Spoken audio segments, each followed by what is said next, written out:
지난 주간 동안도 잘 지내셨습니까? 저스트 올리 원 성경 공부를 찾으신 여러분들을 또 주의 이름으로 환영하고 축복합니다.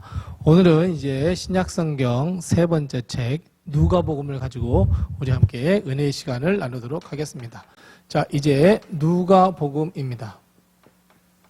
자, 누가복음에서 이 누가는 누구냐? 누가복음의 누가는 바로 우리가 잘 알고 있는 것처럼 사도행전을 쓴 사람입니다. 누가는 의사로서 복음을 전하는 사람이었고, 그래서 누가복음과 사도행전 이 두 가지의 책을 썼고, 이 두 책은 하나의 세트로 볼 수 있습니다. 예수 그리스도가 정말 누구이고 예수 그리스도가 어떤 분이신지를 알려주는 책이 바로 누가복음이라고 한다면, 사도행전은 이 예수 그리스도가 어떻게 전파되었는지를 알려주는 책이 바로 사도행전입니다. 그래서 이 누가복음의 핵심은, 가장 중요한 핵심은 이방인입니다. 자, 마태복음이 그 핵심이 누구라 그랬습니까? 유대인이었습니다. 유대인에게만 하나님께서 구원을 베풀어 주신다라고 하는 선민사상이 있었는데, 그 선민사상을 완전히 깨트린 것이 바로 누가복음, 이방인에게도 구원이 있다라고 선포한 것이 바로 이 누가복음입니다. 자, 그러면 Just Only One. 자, 누가복음의 Just Only One은 어디겠습니까? 예, 누가복음의 Just Only One은 누가복음 4장 18절 말씀부터 19절 말씀입니다. 이 두 절의 말씀인데 우리가 잘 알고 있는 말씀입니다. 가난한 자의 복음이 증거가 되고 눈먼 자가 다시 보게 되고 뭐 그런 말씀이 있잖아요. 네, 그래요. 가난한 자에게 뭐가 전해졌어요? 가난한 자에게 복음이 전해졌고, 성령님께서 우리 하나님, 우리 예수 그리스도에게 이제 임하셨고, 그래서 어떻게 됐냐면 포로된 자에게 자유함을 주고, 또 눈먼 자에게는 다시 보게 함을, 다시 보게 함을 또 주셨고, 그 다음에 억눌린 자에게 자유함을 주셨고, 억눌린 자에게 자유함을 주셨고, 그 다음에 은혜를 전파했다 그랬어요. 자, 가난한 자에게 복음이 증거가 돼서, 가난한 자에게 복음이 증거가 되고, 포로된 자에게 자유가 되고, 눈먼 자를 다시 보게 되고, 억눌린 자에게 자유를 주시고, 결국 은혜가 전파가 되었다라고 하는 것이 누가복음의 가장 핵심 구절입니다. 그러니까 누가복음은 그 초점이 이방인에게 맞춰져 있었고, 모든 이방인들도 다 구원받을 수 있어 라고 하는 이 은혜가 전파되었다는 것이 바로 이 핵심이라는 것이 이 누가복음입니다. 그래야 사도행전에서 누가가 이 예수 그리스도가 어떻게 전파됐는지, 모든 이방인이 어떻게 구원을 받았는지 역사적으로 나타낼 수가 있었죠. 그래서 누가복음은 가장 핵심이 이방인이고 유대인입니다. 자, 그래서 우리 한번 재밌는 걸 한번 비교를 해보겠습니다. 이 누가복음 12장 24절 말씀에 보면 어떤 말씀이 있느냐면, 거기에 아주 중요한 까마귀가 나옵니다.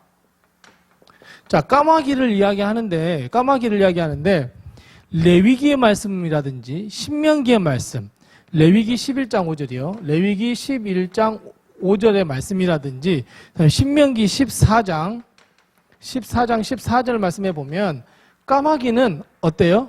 아주 흉조예요. 그러니까 하나님이 별로 안 좋아하는 새예요.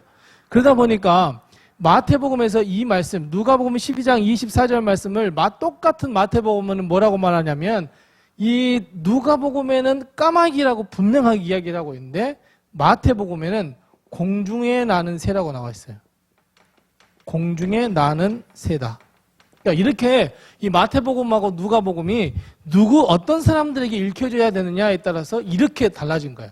자, 그런데 이 누가복음의 핵심은 이방인입니다. 특히 이방인이라고 하는 것은 소외받은 사람, 그 다음에 소외받은 계층, 즉 그러니까 여성이라든지 어린 아이들이라든지 이런 사람들의 이야기가 가장 많이 나오는 것이 바로 누가복음입니다. 가난한 사람, 포로된 사람, 눈먼 사람, 억눌려 있는 사람, 이런 사람들이 이 누가복음의 주인공입니다. 이 마태복음은 유대인이고 왕이고 조금 계층이 레벨이 조금 높다라고 생각하면, 누가복음은 이방인, 소외계층입니다. 특별히 이 당시에 가장 소외받는 계층, 이스라엘 백성이 가장 이 낮은 사람이라고 평가했던 사람이 누구이냐면 사마리아 사람들입니다. 사마리아 사람. 그럼 누가복음 어떻게 했어요? 그렇지 않다는 거예요. 사마리아인도 어떻다는 거예요? 하나님의 백성이 될 수 있고 구원받을 수 있다는 거예요. 그러니까 뭐예요? 선한 사마리아의 비유가 누구에서 나와요? 누가복음만 나옵니다. 사마리아. 또 하나 중요한 거요. 이 사마리아가 어때요? 사도행전에 가면 사도행전 1장 8절 말씀에 보면 오직 성령이 너에게 임하셔 너희가 예루살렘과 온 유대와 그 다음에 어디예요? 사마리아예요. 이렇듯 누가는 이방인 전도에 대해서 아주 큰 관심을 가졌기 때문에 유대인만 구원받는 것이 아니라 모든 세상의 이방이 구원을 받습니다. 예수 그리스도를 믿음으로써 그걸 더해 놓은 것이 이 Just Only One 누가복음 4장 18절에서 19절 말씀입니다. 이것이 드러난 것이 바로 이 말씀입니다. 그래서 사마리아, 어느 누구도 거들떠보지 않았던 이 사마리아 사람, 사마리아를 이 누가는 아주 중요시 여겼습니다. 그리고 특별히 이 여성에 대한 배려가 가장 많은 책이 바로 이 누가복음입니다. 누가복음 8장에 보면 여성의 이름들이 나와요. 물론 남자들이 이렇게 도왔습니다라고 하는데 사실은 이 8장에 보면 여성의 이름들이 나오면서 이 사람들이 예수님을 쫓아다니면서 예수님의 뒷바라지를 했다. 예수님의 복음을 증거하는 데에 늘 서포트를 했다라고 이야기가 나온 것이 누가복음이에요. 그래서 누가복음 이런 것처럼 이방인과 그리고 여성의 큰 관심을 두고 있는 책이다 하는 것이 누가복음입니다. 자, 그 다음에 또 하나 있습니다. 누가복음에 있어서 사도행전과 이렇게 보면 여러분 어떤 단어가 생각이 나십니까? 맞습니다. 성령입니다. 물론 마태복음에도 성령이라는 단어가 정말 많이 나옵니다. 마태복음도 성령이라는 단어가 많이 나오고 성령의 역할에 대해서 많이 나오는데 특별히 누가복음과 사도행전, 누가가 썼던 이 사도행전과 누가복음에는 성령에 대한 하나님의 영에 대한 언급들이 참 많이 나오고 그리고 성령에 아주 관심을 많이 갖고 있는 것이 누가복음입니다. 자, 우리 그러면 누가복음 하면 어떻게 해야 된다고요? 예, 소외계층, 이방인, 성령. 이걸 꼭 기억하시면서 우리는 누가복음을 보아야 됩니다. 그래서 이 여성에 아주 큰 초점을 가지고 있는데 자 누가복음 첫 시작이 다른 복음서하고는 조금 틀립니다. 예수님께서 탄생하셨다는 이야기는 똑같은데 누가복음은 세례 요한부터 나옵니다. 세례 요한이 어떻게 탄생하게 되었는지 여기서부터 나오는 것이 누가복음인데요. 이 세례 요한의 탄생과 예수 그리스도의 탄생에 있어서 가장 중요한 역할을 했던 사람 두 사람이 나와요. 그게 바로 여성 두 사람이에요. 엘리사벳과 세례 요한의 어머니 엘리사벳과 예수 그리스도의 어머니 마리아예요. 그러니까 마리아가 이 가브리엘이 엘리사벳에게도 와서도 이야기를 하지만 예수님께서 와서 마리아에게 와서 네가 아들을 낳을 텐데 이름을 예수라 해야 돼 라고 한 예수 탄생에 있어서 더 정확하게 더 이야기를 하고 더 많이 이야기한 것이 바로 누가복음입니다. 그 중심에는 세례 요한의 어머니 엘리사벳과 예수의 어머니 마리아가 있다는 거예요. 그러니까 결국은 누가복음은 여성에 대해서 아주 많은 관심을 가졌고 여성들도 구원의 대상이라는 것을 명확하게 알려주는 것이 바로 이 누가복음입니다. 그리고 그 복음이 전해진 것을 잘 보여주는 것이 바로 또한 사도행전입니다. 자, 그리고 누가복음하고 마태복음의 공통점이 하나가 있는데 그게 뭐냐면 예수 그리스도의 족보입니다. 자, 예수 그리스도의 족보인데 마태복음은 초점이 어디라 그랬어요? 예. 마태복음의 초점은 유대인이고 왕이에요. 그러니까 마태복음의 족보는 철저하게 하향식이에요. 누구의 아들은 누구이고 누구의 아들은 누구이고. 그런데 대부분 마태복음에 나와 있는 족보의 이름이 올라 있는 사람들 다 왕이에요. 왕 중심이에요. 자, 그런데 누가복음 누가 중심이 된다 그랬어요? 예, 이방인이 중심이 된다 그랬어요. 소외된 계층이에요. 서민이에요. 그러다 보니까 누가복음에 나와 있는 족보는 상향식이에요. 그러니까 예수 그리스도의 여기서 이제 아버지는 근데 여기서 이상이라 돼. 예수 그리스도의 이상은 요셉입니다. 이런 것처럼 상향식으로 되어 있는데 족보가 이 마태복음보다는 방대합니다. 그리고 그 족보에 나와 있는 모든 사람들이 다 소외계층이고 다 서민들 중심이에요.